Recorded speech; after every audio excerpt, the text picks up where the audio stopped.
and welcome to the aMarieSpeaks podcast. This is a video podcast version of my transitory podcast airing on YouTube.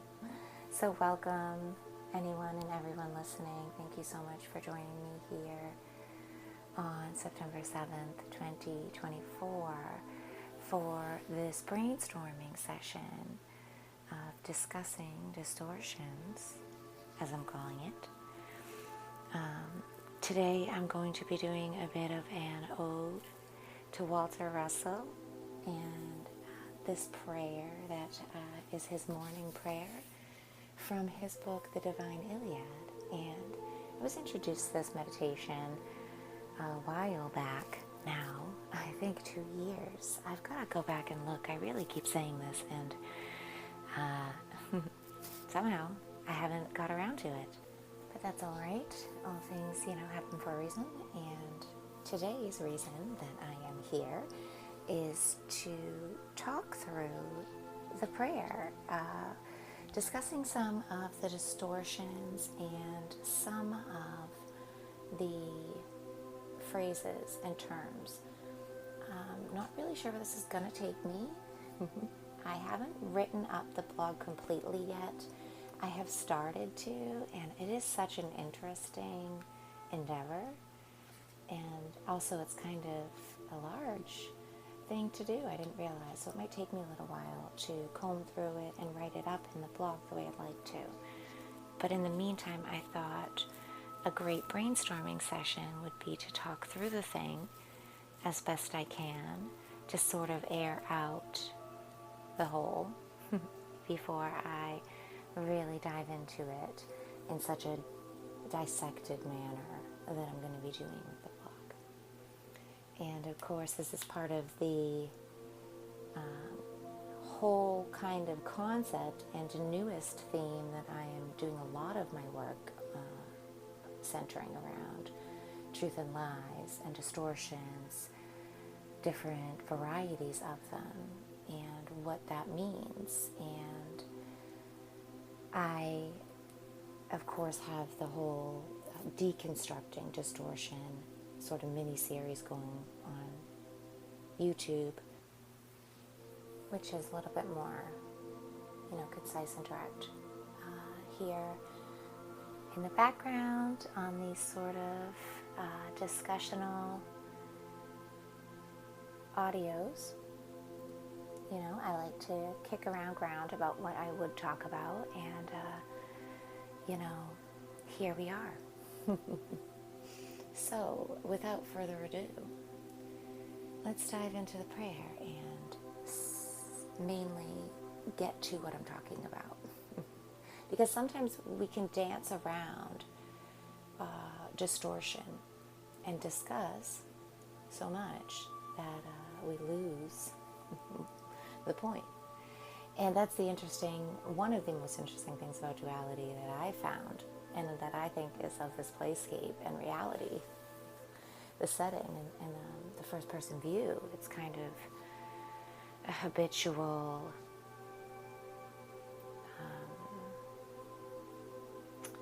thing, I guess.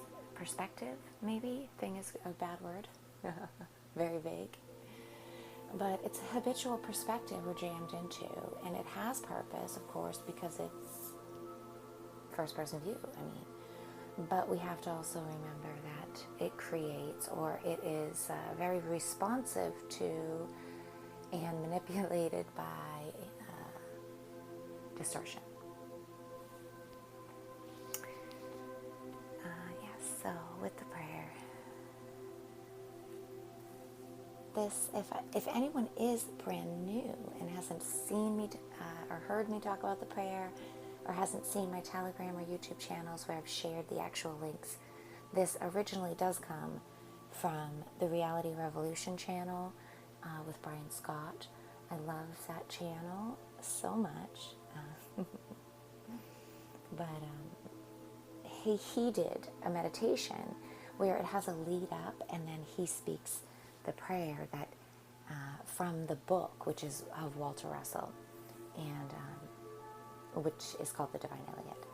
So any of those versions, should you be interested in, they are all well worth. I even have my own versions because I love this so much. I have a spoken out regular version that I did along with an audio blog a while ago. I'll have to go back and link that. And I also have a nighttime meditation that I made around this prayer that's like sort of a spoken affirmation version of it that is a little bit more repetitive and longer. I kind of stretched it out and made it more of like a relaxing sort of sleep time meditation. But today what I'm going to do is sort of read some of it. I feel through practice and listening that it has such sections to it that are kind of different from each other, and and they inspire and invoke different concepts, different energetic workings in alchemy, different opportunities for different varieties of transmutation, of energetic contemplation. So I'm going to kind of say them as I hear them myself, going through these sort of sections and break down throughout a bit of what they are, and then maybe highlight some of the terms. We'll see how long it is and how far we get. But if you're interested in hearing the whole thing without my tidbits in it, just know that there's all those other varieties. And, I'll try to link in on a comments or in the descriptions, depending on if you're finding this on BitChute or YouTube, some links to those originals. Now, the first part of the prayer itself is a greeting. And I think to have a greeting at the start of a prayer or a meditation, or any sort of new initiated conversation is such a pleasant and courteous thing, isn't it? I think we really need to get back to that, enlivening communication, remembering the humanness of us all and of all interactions, and even of not face-to-face interaction, right? Because I think with the internet and sort of getting into emailing and getting into phone texting and global communications, or having lots of different offices in different places and stuff, even in the working industries, so much multi-faceted communication other than the face-to-face, it has a very segregated atmosphere about it, a detached version. It becomes very easy for shadow and ego to present falsity when you're not face-to-face, because you're missing out on body language, you're missing out on the spirit impulses, because you're not in the vicinity. Yes, space and time really are not relative, and remote viewing and all these things really teach us that, and we are all omnipresent, omnipotent, a part of one whole. So we really do have an organic link and internet in between all of us of communication that's been so riddled, deadened, strangled, and just mutated and ruined that it doesn't really work. And most of us are detached or have our signals off on those layers anyway, so there's not much you can get there. Hence the reason they have us, because they have us all in their fake negative overlaid version of the internet. And the internet and all of these extended versions of communication and media and stuff, they promote a different kind of communication that is detached from that physical body, that doesn't have that. And that's a huge part of communication. I mean, they want to make it play out like it's not, but it really is. So much of my systems work is now, I have dove through, this is one of these grammatical things that I'm never quite sure about with diving and dove. which is, but anyways, not to get sidetracked on that, these things are points of rumination for me, and so I have to bring them up. But anyways, the physical body itself is a third of ourself, mind, body, and spirit. And when we cut off and detach a third of the communication input that helps us to understand what we're interpreting, whether it's lies, distortion, how much of it, truth, hearing, listening, that leaves a large section to be filled with, what do we think? Shadow will seek to fill. Of course, any space that it infringes upon, or negative, infringes upon space that is unaccompanied or unaccounted for, is easily stolen or easily absorbed or, crept into. And so, of course, we have lost a lot of our connection to each other. And with that comes this sort of humble, gracious, courteous, respectful offering of just a salutation to the day. Hello, welcome, a greeting. It's so nice to just say that and offer an initiation instead of just jumping into something of what you want or what your intention is or what your direction is, right? It's a little less forceful, a little bit more open. These simple little things, when I'm talking about deconstructing distortions, is really the subtle layer I'm trying to introduce and really get into here, this adept's level. It's not really for beginners. It's not for the untrained eye. This is for that master's level. I've had a chance to stare at this many times, and now I have a broadened view of it. And so, yes, salutation to the day is such a wonderful thing to start off with and have communication with. God, your higher self, whoever you feel that this meditation, this prayer, your practice of it would be directed to. This is another thing, getting down to the honesty of who you're speaking with on a real level, taking it to the deepest level you feel most comfortable with and that you want to. And sometimes every time I say this, sometimes every time, a lot of times when I say this prayer, it's directed in a different way towards a different version of greater good, of higher self, of source and God. And that might be something that I see as my higher self, a better version of myself, so to speak. The kind of human version that I can imagine would be my spirit self, whatever that means. Take it or leave it. It might be, a spirit guide, an entity that I feel is totally separate from me, or maybe like a 7th, 8th octave or dimension density of myself, a higher being that's very much so different from me that I can't even connect to it, that I'm speaking with and feeling connected to and guided to. Mother Earth sometimes it's specific angels or saints, sometimes it's groupings and 7 angels, the 7 heavenly and earthly angels, or God himself, God itself, the universe, the ether, infinite intelligence. I have a million phrases and varieties and flavors. I love that. Flavors of God, of greater good, of the whole, that I will say the salutation to.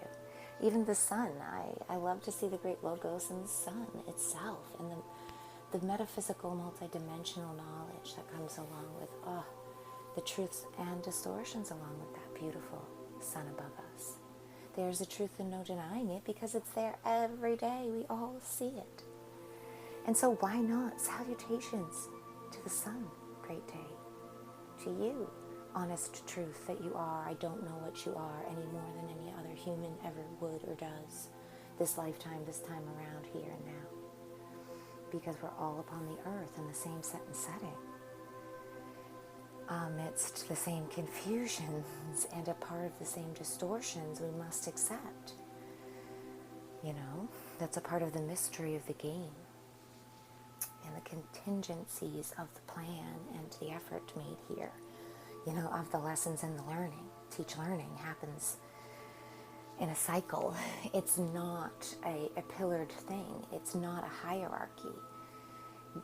Absorption of information doesn't happen in that way. And when you look at all types of nature, we know that. So what better way than to say salutations to the beautiful sun in the morning of the day. I love this. I love the actual literal interpretation of this first paragraph here, and I love the metaphysical, multidimensional one that comes along with it. And then intermingling them, peeling the layers created between the two of these. Because it says, the dawn telleth the coming of the new day. Of course it does, right? And yet, what a metaphor in that, what a knowing, and of the symbology of the dawn, the rising of the sun. And the language. I love the old-timey language. At first, the old-timey language threw me for a wheel. But now I really love it. It really connects me to, I don't know, some kind of like the magic of different times and of deeper, more expression to wording and a deeper grammatical sense, a deeper, I'm not going to get too drawn into that because there's a lot to go through and I'm already at 15 minutes and we're at the first paragraph only. But yeah, you know, the dawn telleth the coming of the new day. The new day, seeing yourself with this new day in front of you. And I see every morning, and I do this Sunday mornings, every Sunday now for, I don't know, maybe 2 years. But sometimes I think these lines to myself as I'm doing my own morning prayers, because I do love to go and sit in the sun every morning. Talk about that on another time with my 5x5 lives. And spiritual meditation practices, like multiple times a day, are so beneficial. But this dawn one, it's beautiful, and the dawn especially, for 7 minutes if you can, as much as you can. Love that teaching. Whether it's the Essenes or Jesus' direct teaching, I just love that practice.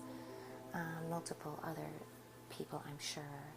Those are just my favorite two references, personal bias here. But anyways, I turn my eyes to the morning and purge myself in the purity of the dawn. My soul quickeneth with the beauty of the dawn. And like these words, like I said, they can be so 3D in material, so superficial, but in that is art and beauty. In that is actually, it really isn't just a thin layer of breakable ice that doesn't matter, you know. It is like a thick layer of ice that you can ice skate upon, and that is opaque, and it has a variety of etchings in it. And just like you can look through maybe ice fishing and see life underneath there, and see flashes and changes of the light passing through, and fish going about, and plant life, or you know, clouds passing and things. There is so much more actually too when we say that superficial thin layer. That before I would say, oh, it's, you know, it's kind of like I already knew it. I know it's there and let's get over it, you know. But actually within that, seeing in the first obvious layer is a lot of opportunity to appreciate deep beauty. To really appreciate the plain language of things that are. And to just say, yeah, the sun rising in the morning is beautiful. The opportunity of a new day at hand is beautiful in itself. And the light coming through, it does purge my cells. It's starting vitamin D. It's starting up my day. It's getting all of the different glands and hormone systems going, you know. And at the same time, it's exciting to me. It quickens, you know, this word quicken I'm going to get into later, but it sparks curiosity, adventure. It gets the heart pumping. It gets the soul going. even if you like to see it as your ego or inner child, all these different bosses. I like to envision bosses in the energy centers, each in a tower in myself. The, root, the sacral, the solar plexus, the heart, the throat, the third eye, and the crown, all having separate sort of conscious bosses. And to see each one of them sparked and invigorated in the morning, ready to do their specific jobs and roles for their day, and ready to operate mind, body, and spirit vessels that they're in charge of, the systems, to run my body and my physical vessel, my energetic vessel, my light body, So that's another thing I see happening when I'm sitting there in the sun in the morning. And it is so beautiful, and it's so wonderful, And sometimes when that's happening, yes, I think of those lines. I turn my eyes to the morning and purge myself in the purity of the dawn. And today is and will be as yesterday was and has been. My yesterday is what I made it. I see it in memory, perfect or imperfect. My today is what I will to make it, and I will to make it perfect. Sometimes within these lines here at the start about the day, I really this is, of course, year after year so into it, and my own discoveries and my own sort of transmutation and alchemy sessions, started to switch up his words a little bit and to say to myself,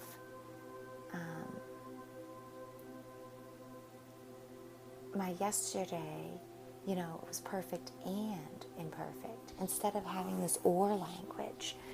And there's some other parts in here that have or language that I've switched up a bit into and language, to sort of open up and create more wiggle room with the language, to create more positivity and an alignment to positive service in a more obvious, direct way. I think changing the language in a blunt way like that is important. And that's come along with the sort of deconstructing of distortions as well, correcting the language and setting things right in a gentle, easy manner to make it a little bit more obvious as to, there's an or, of course, where, that there's duality and things are opposing. So the first thing our mind jumps to is the or. But let's also remember that it really truly is an and, because both will happen. And when we have that or, it's creating a versus and a dichotomy that creates this sort of offensive fence between, that you have to hop across, and that segregates. We want a porous integration with a doorway and a threshold, that's easily creates a visual of an and, right? So I see it in memory, perfect and imperfect. My today is what I will to make it, and I will to make it perfect. Another thing is the word perfect, and that's going to be another highlight in the Deconstructing Distortions. That's such a personal word for me, and perfection, and what that means in seeking it. And we'll get too tied up in it now, because we'll do a whole thing on that. It goes on to say, I am man, right? And I love that.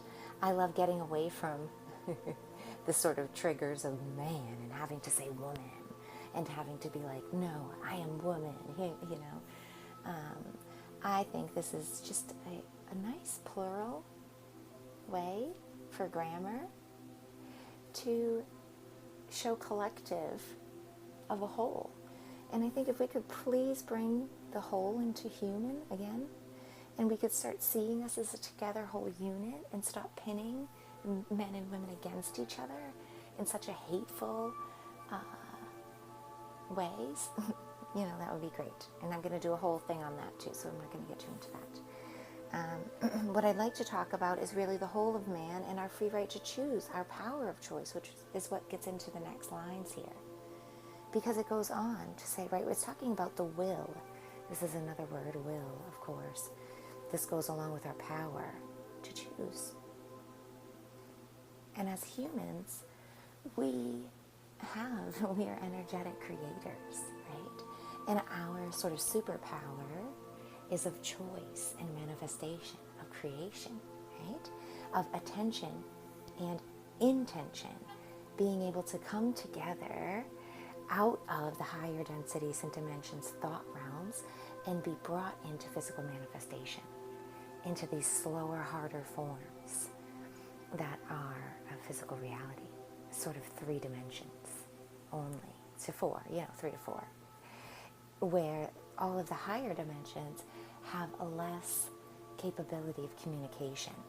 There's high distortion, and we have a very narrowed line of communication allowed to get down into these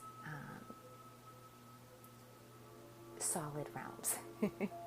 It's very hard to work to explain the opposites, because what happens is sort of a mindfuck, brain screw up, like kind of thing, because we are so trained to see opposites and to see duality in a certain way, this or that, light or night, day or night, light or dark. And that's fine, sort of. But when things get flip-flopped around, when you're only used to looking at it from this or that angle, and all of a sudden it's that or this angle now, it can be a real disruption to your point of view, right? Because, say, a better example, I guess, sorry, that's really convoluted. General language is difficult for just describing things, that I'm working through this, right?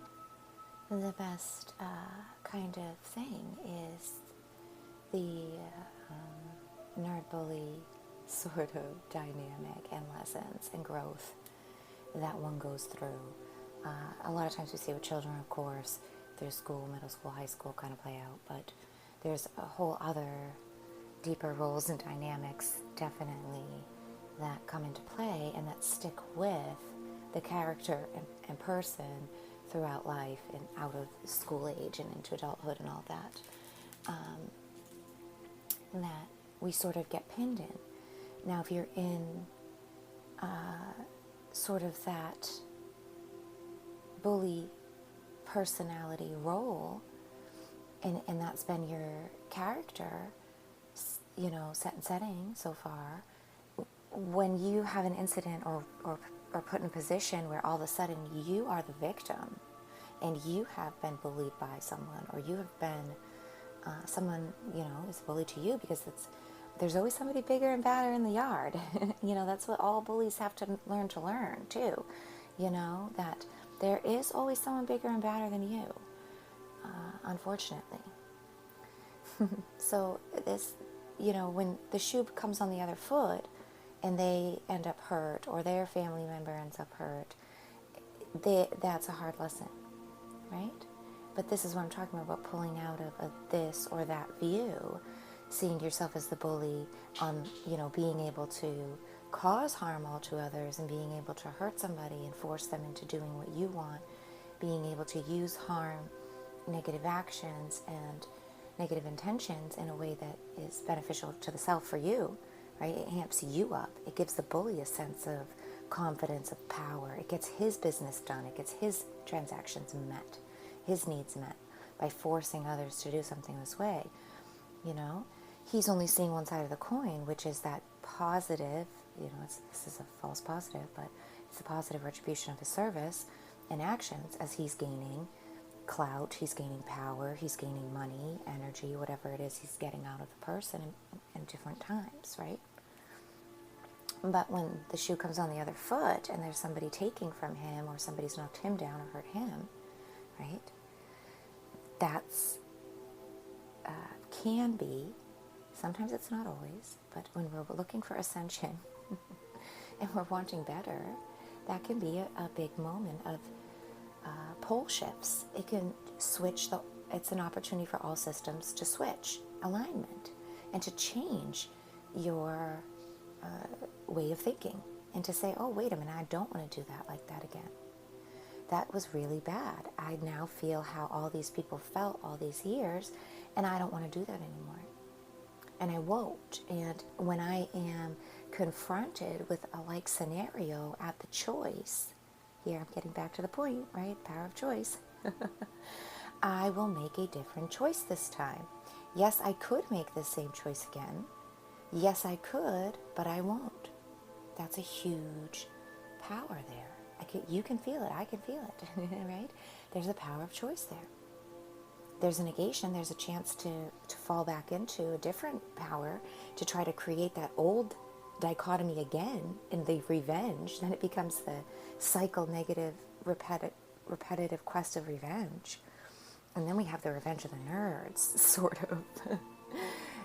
Part B to the original, the sequel, and to the negative alignment. That's what's playing out in the world today. Matrix 2.0. Who's to say how we'll get out of this one? Because now, instead of anybody ever learning to move forward from the eye for an eye, bully, nerd, slave master cycle, we're never getting out of it. We're just making better, different, bigger, separate versions of it everywhere. And it's come into sort of, everybody's now played both roles, and now is playing the second, the victim has become the bully, and now is a bully even worse than the original bully, but still trying to claim victimhood as a justification of the great reason that it's the bully and tyrant, and to be even more strict, oppressive, restrictive, and amplified in its reactions and responses towards the old bullies in its new bully pillar, because it's put its pillar higher than even the older bully. Now it needs to be the biggest bully in the yard, remember? Because there always has to be the biggest one with a negative alignment, with lies and distortion. They're trying to compete with God, and so you have to, they're always trying to seek a false pinnacle up above others, when in fact we should be playing on the same equal playing field, because we're brothers and sisters united as children of God, as creations of God, all on equal footing and sovereignty here. We should be standing on a ground in a triangle, looking from all different directions and points, to create better, to build together, upwards, unified, But the great distortions have been playing out for many generations now even. I'm not going to get into that too much right now, but I'm going to be discovering even deeper along those kind of senses, with bringing in some biblical distortions and some history, timeline things all together with my sort of metaphysical Bible studies I'll be doing soon. I'm not quite sure when. I think sometime near Christmas I might begin that. Seems like a good time to get started on that, but we'll see. Being a distortion in itself, December 25th. But anyways, I've been talking for a half an hour here, and I've only sort of gotten into the first very beginning of the prayer, but I feel that's wonderful, because this first section, I think I'll wrap up here, and that will be great, because it's really about greeting the day and our power of choice. Standing in the power of your choice of creating your day. How you choose to start your day is your power of choice. It is all powerful. It's just as powerful as you choose to make it. Or it can be nothing. It cannot even matter if you choose. That's how powerful your choice is. Imagine that. And that's what I feel like he says sort of in this beginning here of the prayer at the start that I've already gone through. I won't repeat myself, but I'm going to just read through this sort of last section here of this first paragraph that I have separated out. And we'll call this an episode. So we have where I left off, right? Which is, I am man. I have free right to choose. I may do as I will to do. I have the power to build the day or to rend the day. The day will be of my making, either perfect or imperfect, good or bad, as I choose to live it, in spirit or in flesh, on the mountaintop or earthly bound. The day is of my choosing. That's also the parts where I throw and in there instead of or a lot of times. So I love to say, the day will be of my making, perfect and imperfect, good and bad, as I choose to live it in spirit and in flesh, on the mountaintop and earthly bound. And this has been such a deep working of integration of my 5D, 4, and 3D, trying to bring my 3 layers, mind, body, and spirit, into a more fully integrated, consciously aware experience of my present moment all the time. And saying and in there really helps me to anchor that in and express it and remember it too. And I feel I'm honoring it in that moment, right? The day is of my choosing. None shall stay my hand in the making of my day. If I rend the day, I build 10 other days. May have 10 times 10 to undo the rending. The universal one will not allow this day to go unlived, to the glory of him whom I am not.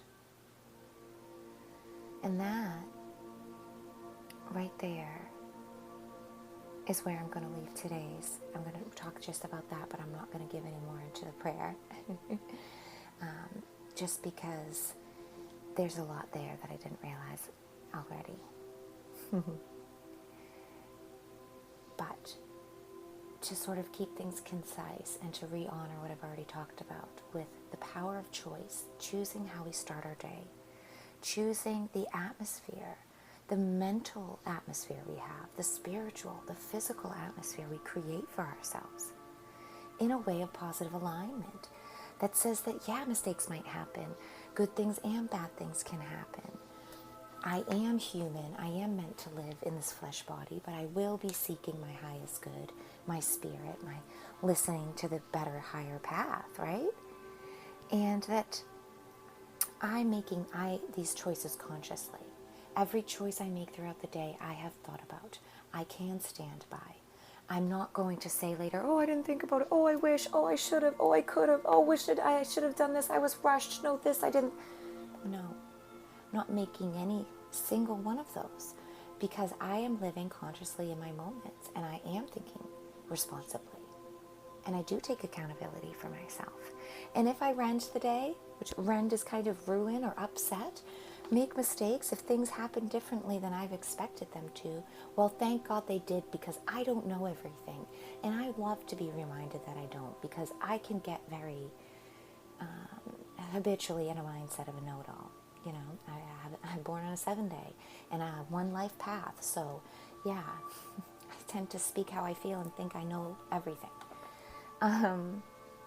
But it's wonderful to eat a slice of humble pie every morning for me, and to remember that, and to embrace those mistakes, and to say, even leaders, even though, and there's later in the prayer talking about knowing and needing not to learn, so I won't get into that, but but knowing that I'll make mistakes and I can own them, you know, and that none shall stay my hand in the making of my day.